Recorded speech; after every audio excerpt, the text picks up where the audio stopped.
It's great to be back with you. Yeah, this was a 5-year term for us, and so it was actually probably about 6 years since we have been with you and have given you an update. So there's a lot to cover over the last 6 years, or 5 years in Togo, and we won't get to it all.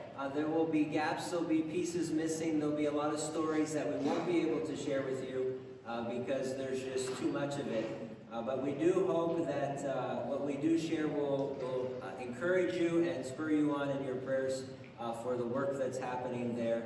I do want to say, though, I will talk till the end of our Sunday school time. So if you have questions, please interrupt, flag me down, somehow get our attention so that you can ask the questions that you want to, because we'll just move through the material we'd like to share with you from the beginning. So Kathy's going to come and she's going to start a little bit about family life, and the ministry that she was involved in this last time as well. And so I'll let her take it away from here.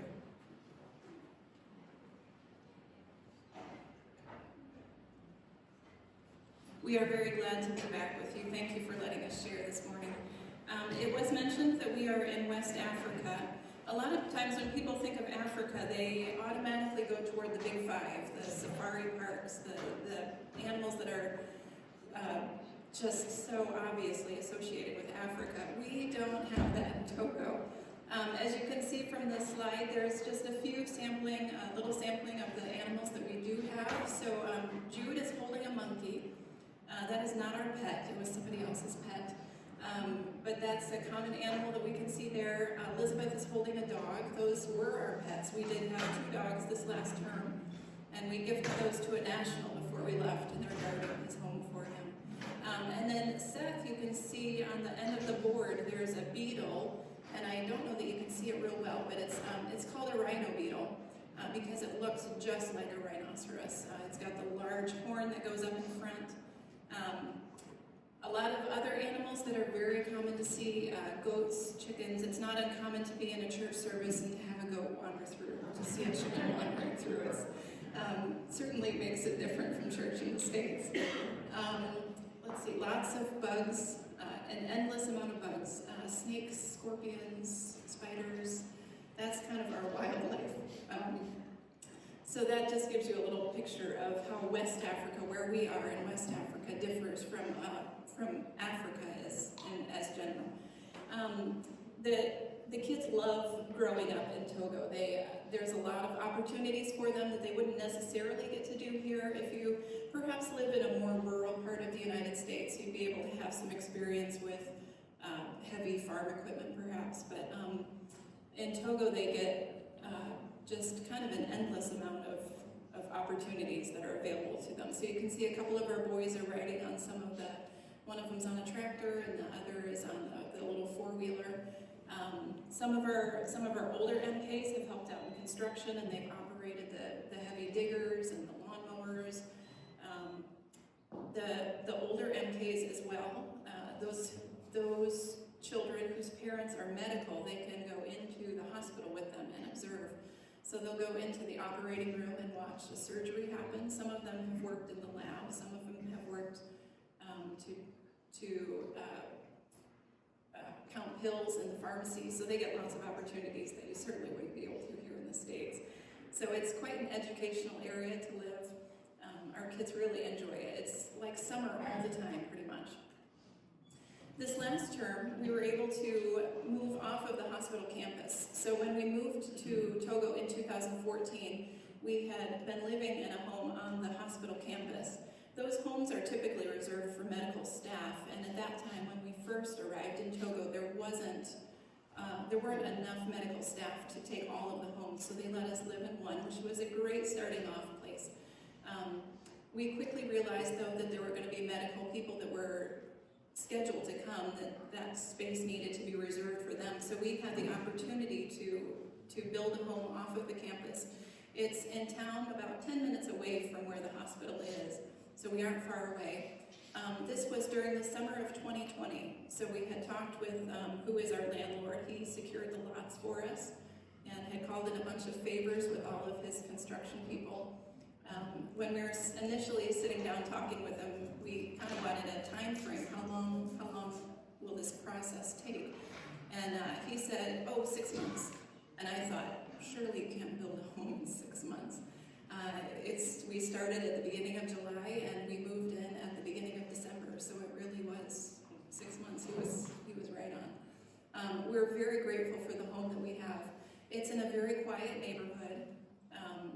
And the one benefit that I didn't realize is being on the hospital campus, it was kind of this nonstop stream of national pastors, of national employees, of missionary colleagues who came by pretty much any time they wanted to.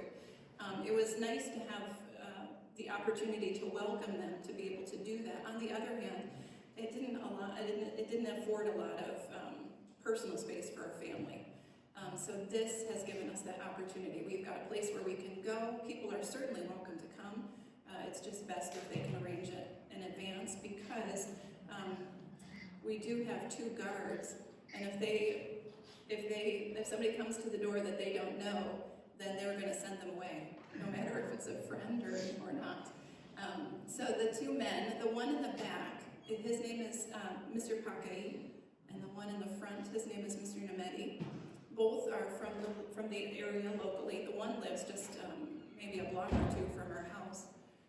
They're both from a local church. They're both believers. Very different backgrounds, though. The one, Mr. Pakai in the back, he's got more of a farming background, and the one who's in the front he has experience as a chauffeur, and he's watched a lot of motos and cars. They're very grateful for the opportunity that we have given them to work consistently at our house. That's one of the hardships there aren't consistent jobs available for the people to earn just consistent money. So that's been a nice opportunity for them. They're very hard workers. They're always looking for something that they can do to help us out. They want to make sure that they're doing a good job. They're a little insecure perhaps. They're always, I think, afraid that we're going to fire them, so they're trying to kind of outdo the other one. Both very, very, very gracious guys. The reason that we have our guards there, we've got them on 12-hour shifts around the clock, so there's always somebody there. It's just really nice.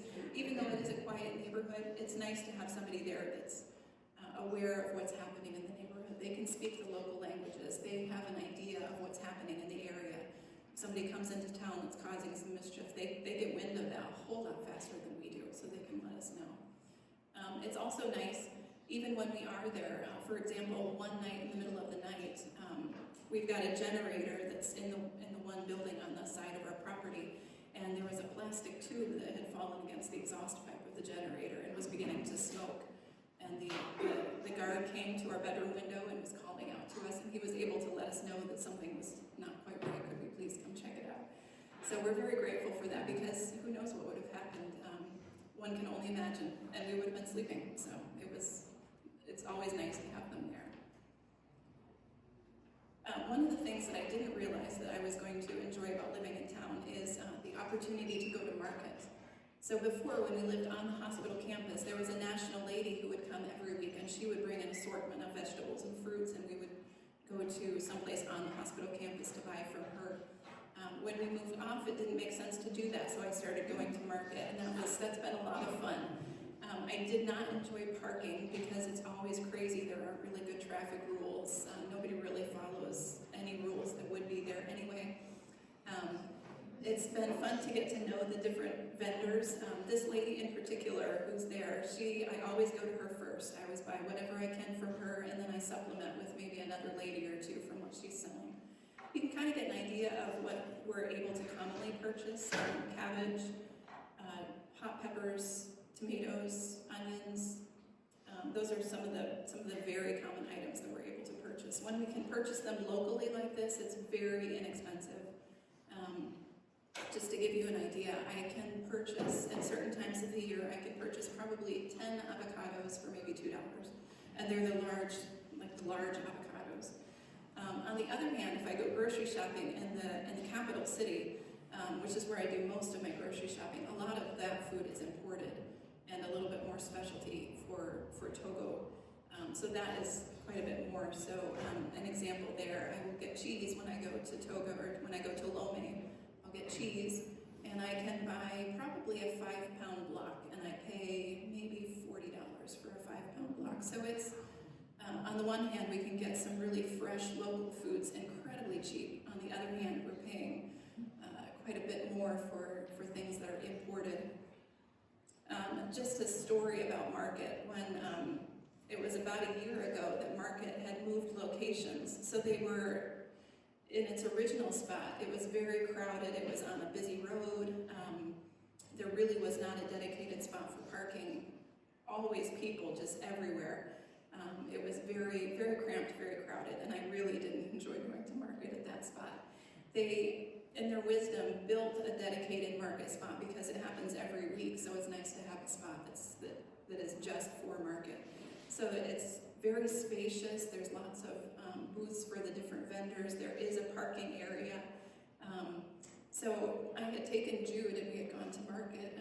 We had driven in the one road, gone to Market, purchased what we needed to, and then thinking that was like normal, we got in our car and we went out the same way that we had come in. Well, the police stopped me and they said, you can't come out this way, you have to go out the other way. And so they took me to the police station because I didn't follow the rules.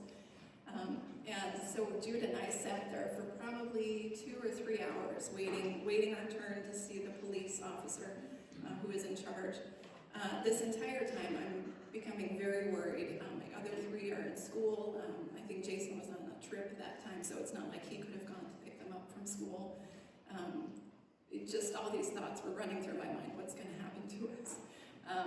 At the end of the time that we were waiting, the police officer called us into his office, and he was very generous with us, very gracious. I was not expecting that. He said, I'm sure you're new here, just so you know, when you go into Market, you come in the one road, you do your thing, and then you leave going the same direction. And he let us go without any further detention, without any fine. It was very unusual, so I was very, very grateful that we got off pretty easy. I, of course, this whole time was very nervous and very worried. Jude, he occasionally would say, when are we going to go, Mommy? And I'd have to say, I have no idea. But I kind of thought that it didn't make too much of an impression on him. A couple of weeks later, when I took Jude to Market, we went into Market, we purchased our things, and when we were getting back in the vehicle, Jude said, can we leave the right way this time? I realized that it did actually make an impact on him. Since we arrived in Togo in 2014, I've been involved in the guest house ministry. So there are 4 missionaries who kind of oversee the operation of the guest house. And then we have 9 national employees. And because it's a hospital that's there, we have lots of medical personnel who come through to volunteer their time, anywhere from a week to 4 months usually. So we have a place where they can stay. There are 3 meals provided. They have their laundry done. Their rooms are cleaned. So it's quite an operation. The guest house. It's quite a support operation. I have been involved with the finances. So after visitors leave, then I send them invoices for their stay. I make sure that the staff have enough money to purchase groceries for the week or for the month or however long the time period is. I will do payroll for the employees. So that's kind of been my portion. During COVID, we had our other 3 missionary staff were all in the States. So at that point in time, I took all of the tasks. So managing the oversight of the employees, any visitors who were there, if they had any problems, they came to me. Making sure that transportation was provided from the airport to where we are, about 3 hours away. And then making sure that there were rooms for all of the guests that wanted to come. So it was a pretty busy time period. These 2 ladies are 2 of our national employees, and I probably shouldn't have favorites, but I do. These 2 are my favorite. They are always very content, always very gracious, very hardworking. Their attitudes their attitudes about work and about life in general teach me much. The one lady on the left, her name is Emma Fa.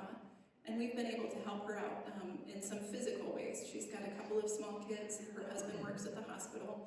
We've been able to kind of pass along some of the things that our kids have outgrown. to them just to be able to use. And she's always very gracious, very expressive with her gratitude. Even as much as a couple of months later, she'll come to me and she'll say, "Remember that time that you gave me this?" She said, "Thank you so much." It's just such a teaching moment for me to realize that I need to be equally as expressive with them, and she's that way with me. I know she's that way with her Heavenly Father. The other lady, her name is Amavi, and 7 years ago I attended her wedding with Jude on my back, and it was just about 2 years ago that she lost her husband to a disease that was unable to be cured. So I attended his funeral. Very interesting seeing portions of cultural life through her eyes. Being a widow now in Togo is very different from perhaps what being a widow would be like in the United States. There's a lot of family expectations, a lot of cultural expectations, yet she bears it so contentedly. There's never a complaint, it almost seems like never any worries with her. It's just always one day to the next. She's just very grateful for what she's got and what she's able to do. So I really appreciate these ladies. As a family, we've been able to travel quite a bit regionally with Jason's responsibilities. We've been able to go to the different countries and visit. I'm always very grateful for our family and for the blessing that they are to be able to travel with. They're very good kids. We really enjoy traveling together as a family. It's been a joy to be able to do this ministry together. So that is, I think, the end of what I get to share with you this morning. But thank you again for the opportunity to be able to share.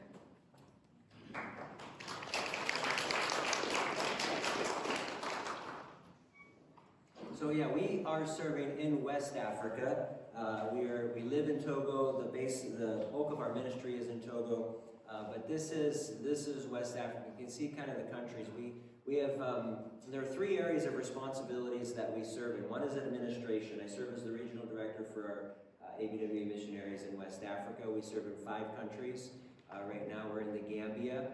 We are in Liberia, in Ghana, in Togo, and we've got a national partner in Benin, but we're moving towards, we've got a family on their way to Benin as well. So those are the 5 countries where we presently have ministries underway, and we probably average, we have probably 100, 115, 120 adult missionaries in our region, and probably about 115 to 120 MKs as well. It's a pretty sizable missionary kid population, and it really is a joy I'll show you kind of a picture, I think, of our team back in, or most of our team back in 2019 when we had a regional conference. But I wanted to show you this map because this is, I think, an important map to understand about the region of West Africa. If you look at the dashed line to the top, on the top of the upper dashed line and above, you move into North Africa. That's undisputably, North Africa is Islamic territory. Everybody pretty much understands that's the culture, those are the governments, that's what's there. If you look at the dashed line, the lower dashed line and below, that area of West Africa is pretty much undisputably traditional African religion and also Christianity through the influence of the colonization period. And in between those 2 dashed lines is what's considered the contested zone, where you have the north and you have the south come together and you have that clash. In the last 2 years, we've had 6 coups in that zone right there. In 2022 alone, Burkina Faso, just to the north of Ghana, Togo, and Benin, has had 2 different coups. And there was a report that came out, I'll show you this map here. This map is old now, you can't see it real well. There's a new one, I just got the report on Friday, so I haven't updated this yet. But if you look at Burkina Faso there, in West Africa, 40% of all of the extremist Islamic activity in Africa happened right there. In 2021, we had 1 incident in Togo. In 2022, we had 17. In Benin, there was just, I think, a handful in 2021, and they are up around, I think, over 40 somewhere around that range. We've had an increase in fatalities due to the extremism that has overtaken that area by almost doubling. I think there were 2,800 fatalities in 2022 in this area of West Africa due to the movement. What's happening is Mali is being overtaken, and that has spilled over into Burkina. And Burkina is an absolute mess. They've had 1.8 million refugees, that have been moved from their homes because of the nature of what's happening in Burkina Faso, and that's coming south. It's moving down into the coastal countries. Togo has the largest deep sea port in this part of West Africa, and so a lot of the ships are coming into the coastal part of Togo, the capital Lomé, and they're being trucked up to, the goods are trucked up to Burkina, to Niger, and those areas. And so they're really, it's a pivotal place. It's an important part of the world, and it's one of the hot spots right now for the development of and the growth of extremism. And I think what we're going to see is that continue to grow, and then it'll probably export from there to other places around the world. And it's interesting enough that I saw another report that was indicating that the majority of growth that these groups are seeing is coming not because of religious conviction and affiliation, but because of economic reasons. People are joining their causes because they can get food, and they can get shelter, and they can get clothing. So it's a very interesting phenomenon that's taking place in West Africa at this point, and we will be very interested to see how it goes, because we have really three competing interests. Somebody told me when we first went to Togo that the race for Africa is between the Chinese and between the Muslims, and that there's significant influences that are taking place. Through the Muslim influence is mostly taking place through education, lots of schools, lots of help for families in that way. And the Chinese, there's a strong influence that takes place through economics and helping out with the governments and infrastructure and ports and road development and those types of things. And so we see those two significant competing interests, but then we're also seeing the interests come in from Russia. And they're coming in and helping on a government level after these coups take place, and they're coming in and providing assistance in certain ways as well. So it's an interesting phenomenon, but God is doing some great things through this. This is a picture of a good part of our team. In 2019, we had a regional conference where we pulled as many of our missionaries as we could together for a week, and we enjoyed a time of fellowship, a time of worship, and just some time around the Word and hearing the stories of what God is doing in these ministries, and it really has been a joy. One of my responsibilities is hosting different people and mission leaders who come out, and so we have that opportunity to do that as well. One of the visits that they made, we were able to pull together a group of pastors from the capital of Togo and Lomé. Next year, 2024, we will be celebrating 50 years of ministry, of missionary ministry in Togo.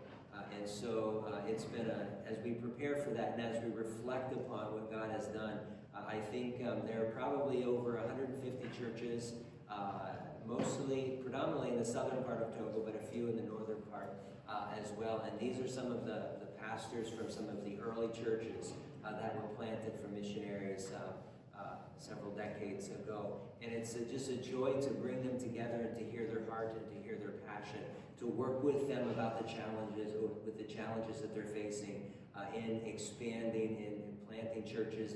And one of the challenges that we're working through now as a team is how to equip and how to train these pastors in their thinking and their members in their churches to actually be sending into these countries. Burkina Faso doesn't have very many expats these days. The security issues are just too difficult. It's a lot easier for nationals, for Togolese, to get into the surrounding countries. And so we're encouraging them. But the biggest challenge is, how do you do that as an impoverished nation, as an impoverished people? Where a pastor barely scrapes together enough to feed his family, and he's working in the field, and he's pastoring the churches, and they're working bivocationally.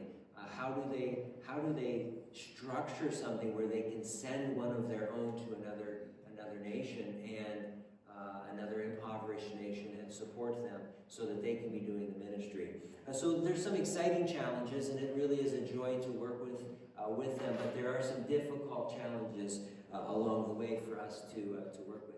This is in Liberia, and it was working with our missionary couple there. You see them more towards the left of the screen. Went to see how things were going and to encourage them in the work that they're doing with Liberia. We're working with the church association, but again, since there's a lot of development that needs to take place in Liberia. Education level is very poor, very low, and there are not a lot of things for the kids. So the churches, they want to start Christian schools to be able to educate the kids in a good way, give them a good education from a biblical worldview, but they're really struggling on how to accomplish that. And so they're looking at developing camp ministry and helping with Christian school ministry, and developing that, providing a higher level of education for the leaders, and also leadership training in the church and helping them to develop. I had an email from somebody working in Sierra Leone, and they asked, is there anybody that you have in Liberia that can come and train us? We need trained biblical training. We need leadership training. We need to understand more how we can be leading in our churches and to grow in our churches and our relationship with God and our understanding of Scripture. And so working with the Liberians to help them increase their education level, they can be crossing the borders and be ministering to others as well. So that's really a joy. This is one us in the church that had the Christian school that we were focusing on that particular trip. Benin, I'm going to jump all the way to the east of Togo. Benin, we've had a Togolese national who has gone to Benin, and basically in his retirement years, and the northwestern part of Benin, up towards that area where all those little dots were, and we're planting a church there. This is the group that, this picture is kind of old. At this point, it's probably about 3 years old. We're the 6th year. We just started our 6th year into that church planting strategy in this town, which is a good-sized town. This kind of sits in between it sits in the valley between two little ranges, and actually is the central hub for that region. And so people are coming from all over that region into that area, and we're looking at planting. Well, we've got this initial church that this is the property we're working on building, this church building, and hopefully in May I will be making a trip back again for about 3 weeks, and I'm going to be visiting this church, and I'm hoping that the church building will be about finished. But it's going to be a training center. There's the plans for 3 other church plants in that town, with the intention then of people springing back elsewhere and going back to their villages. Anybody that's in a town somewhere in West Africa, in a major town, they've come from somewhere, from a village. Most of them are from all over, but the jobs, if there are any to be had, will be in the town. But you never lose that connection. In Togo, not far from the hospital where we are, there's this huge mansion that's going up. It's probably 4 or 5 stories. They've called our maintenance guy to help come do some of the construction, and they want to have a fountain, and it's just so out of place and opulent in a village with clay brick homes and thatched roofs, and some with some metal roofs and those types of things. But this was a guy who was able to get out of Togo. He got a job, a really good job, and he's preparing for his retirement when he will go home back to his village and live. And so there's always that connection. I'll share another instance similar to that coming up with one of the churches that we're working with. So this is happening in Benin, lots of opportunities. The national we have there working, he has prison ministry, there's opportunity for tech ministry, for teaching, trades, for helping develop in a lot of different areas. And so we're praying for the couple who is God has called to northern Benin, and we're praying for a team to come around that couple as well, and really establish a strong work in that area. I don't think we have a lot of time in this area before it's going to be overrun. It sits just south of a safari park, and so the safari park, it shares a border with Burkina Faso, and so that is such a porous border that it is being overrun. And so eventually the governments are working really hard to try to protect their countries, but it is just a very difficult thing to be able to keep under control. So aviation, that's our second area of ministry, is aviation. Aviation is one of those, I love to fly. Are there any pilots in here? Anybody fly? Nobody understands the joy of leaving the ground. One of the things about aviation is when I get up in the air, all the administrative baggage stays on the ground. It's just phenomenal. I absolutely love it. But as you can imagine, over the last couple of years, we've always had some struggles. We've always had struggles with the aviation program. I like to say it definitely has had its ups and downs, and I'm not talking about the airplane. But the last few years in particular, with the restrictions that the country's had, we've been closed, and so I haven't been able to fly.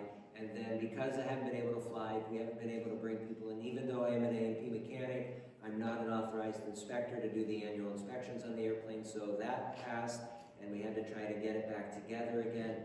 But looking at this and saying, even though the airplane has been on the ground a lot over the last couple of years, I think we have had as many ministry opportunities with the airplane on the ground as we've had in the air. Because it's a novelty, and people want to come and they want to see it. And so, forever I get people asking, I get messages, hey, when can somebody contacted us, they want to come see the airplane, when can they come see the airplane? And so the group in the upper left corner, that's a group of teachers from an elementary school that's just probably a stone's throw from our hangar. And they wanted to bring the kids to see the airplane. And so we arranged a time. They came, the 150 kids walked around the airplane, went back to the schoolyard, and then the teachers stayed for the next hour. I don't think they really wanted to show the kids the airplane. I think they wanted. And of course, everybody wants to take their airplane, or take their picture sitting in the airplane, or with us in front of the airplane together. But every time we talk about the airplane, it's just an amazing opportunity to share with them the gospel. Why? Because when you're flying in an airplane, and you're flying yourself in an airplane like that, in a small airplane, and I just like to recount the story of the time that I flew into the clouds. Now, if you're in a cloud, how far can you see? Not very far. You don't know which direction you're going. You don't know if you're sideways or turning, or if you're going straight. You just don't know. Your body's telling you what you need to be doing,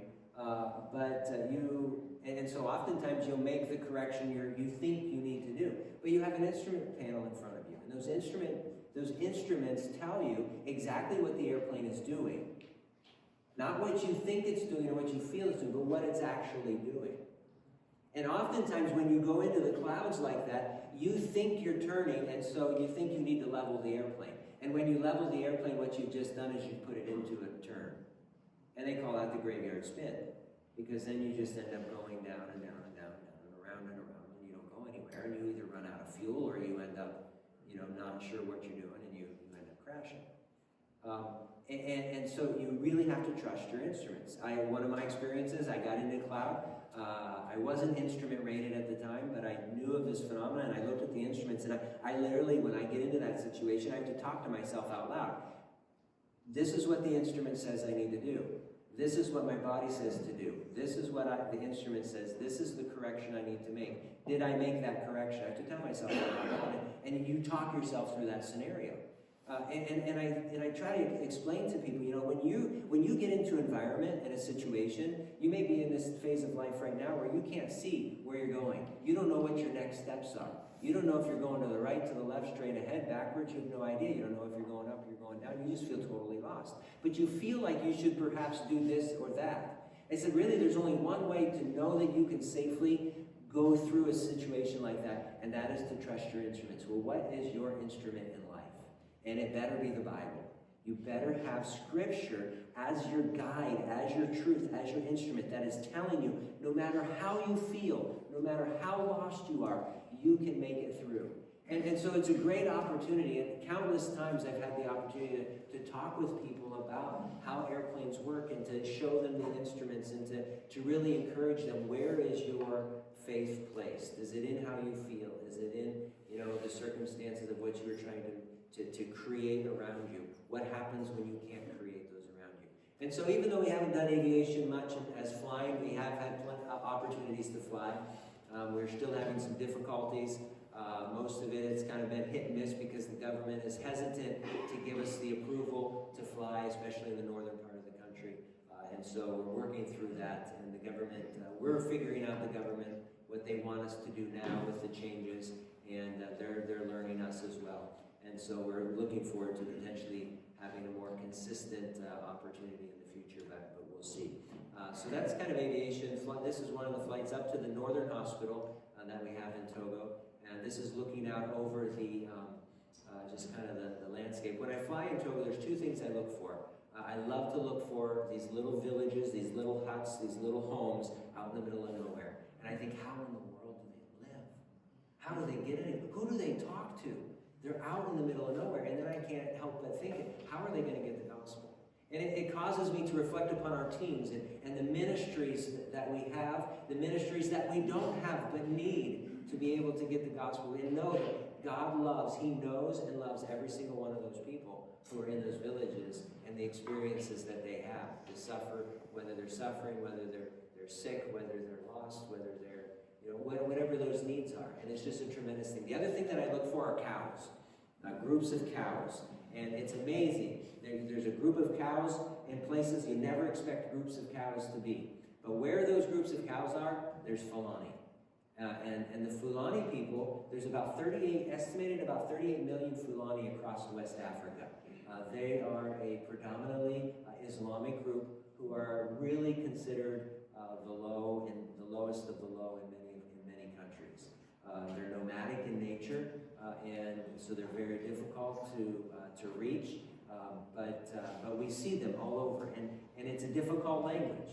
And thinking about, how can we be involved? What can we be doing to help in those areas? All right, let's move quickly through. This is our airstrip. This is landing. This is taxiing.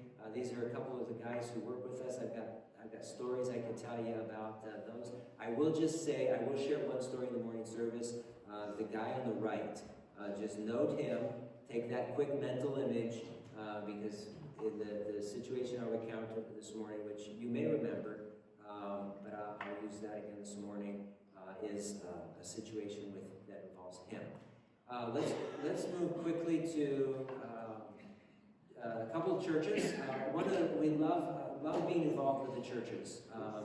There are so many rural churches that we get the privilege to be involved in. And this was one. There was a national church that came. A pastor came to me and he said, "We'd like to do a church plant in this area. Would you help us?" And so, when you think of church planting and helping in church planting, there's many different ways in which that can be done. And so what we did is I really tried to keep the onus on him and the church, and he and I would meet together regularly, and we would talk strategy, we would pray together, we would talk about what their plans are and how we're going to do it, and then we would go probably, maybe once every 6 weeks or once every 2 months, we would go visit the church. And then we would meet with the leadership afterward and just talk about some of the needs, some of the struggles that they were having. This is a church plant. We went to this church plant the Sunday before we left for furlough, and they shared with us. I think they had plans for 7 baptisms that they were planning in the near future, and really looking to see how how God would continue to grow that church. And their biggest challenge right now is leadership development. More on the lower education side of things, and I'm looking forward to when we go back to be able to work with them on that leadership, the Bible Institute type training with the guy they want to become the pastor and with some of the leaders in the church. And this is another church plant from another church they wanted to plant. And they came and this is where they were meeting, up in the mountains in this village. But then they were asked to move from between those two homes. And so this was the inside of their little church there. But they found a place outside of town, and they constructed this little building themselves. And they came and they asked for some help. And to my understanding, I'm thankful that a missionary on the field that's presently there has joined them, has come alongside them, and has helped them.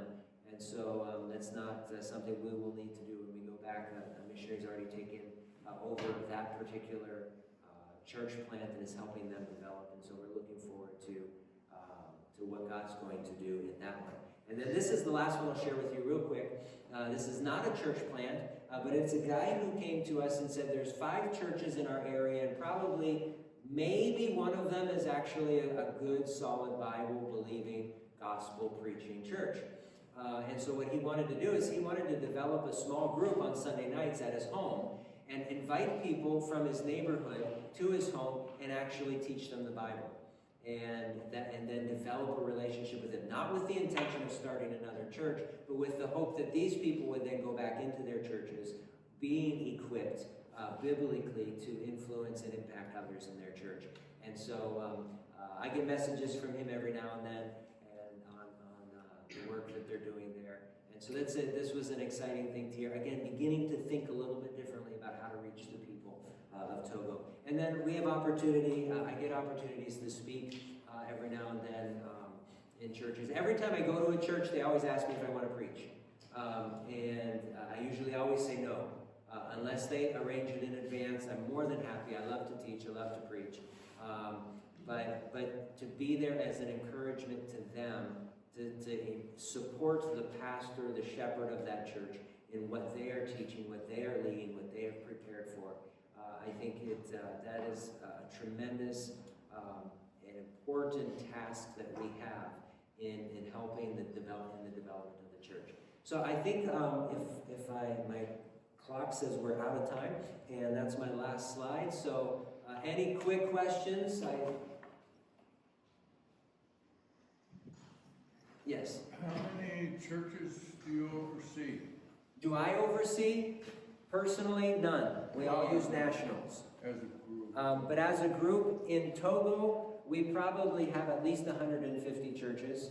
And that's a whole nother thing, a whole nother discussion as to helping them become independent in their own way and autonomous, and not, we'll always have a connection. We'll always be working together with them as a mission, but we as a mission are not over them as a denomination might be, and so we're working in that type of way.